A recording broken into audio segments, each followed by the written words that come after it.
বিশ্বজুড়ে প্রায় প্রতিদিনই কোথাও না কোথাও আঘাত হানছে শক্তিশালী ভূমিকম্প। সাম্প্রতিক সময়ে বিশ্বব্যাপী ৭ মাত্রার ভূমিকম্পের ঘটনা আমাদের একটি প্রশ্ন বারবার মনে করিয়ে দেয়: বাংলাদেশ কতটা নিরাপদ?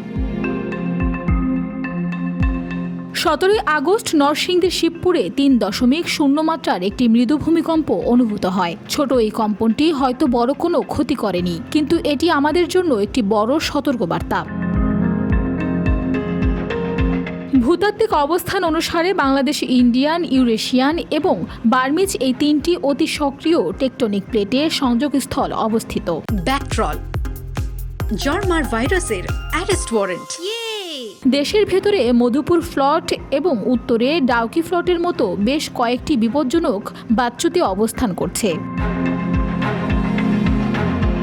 বিশেষজ্ঞদের মতে এই ফল্টগুলোতে দীর্ঘদিন ধরে বিপুল পরিমাণ শক্তি জমা হয়ে আছে, যা যে কোনো সময় একটি বড় আকারে ভূতাত্ত্বিক বিপর্যয় ঘটাতে পারে। ফলস্বরূপ বাংলাদেশের ৭ বা তার চেয়ে বেশি মাত্রার শক্তিশালী ভূমিকম্পের বড় ধরনের আশঙ্কা তৈরি হয়েছে। ভৌগোলিক এই সত্যকে এড়ানোর কোনো সুযোগ নেই, তবে সঠিক প্রস্তুতি হতে পারে আমাদের প্রধান ঢাল। অপরিকল্পিত নগরায়ন বন্ধ করা, ন্যাশনাল বিল্ডিং কোড মেনে শক্তপোক্ত ভবন নির্মাণ করা এবং জরুরি দুর্যোগ মোকাবেলার প্রস্তুতি নিশ্চিত করা এখন সময়ের দাবি। ভূমিকম্পকে আটকানো সম্ভব নয়, কিন্তু আমাদের সচেতনতা ও সঠিক পদক্ষেপই পারে হাজারো মানুষের জীবন রক্ষা করতে। সময় এসেছে আজ থেকেই প্রস্তুত হওয়ার। Desk report, Bangladesh bulletin.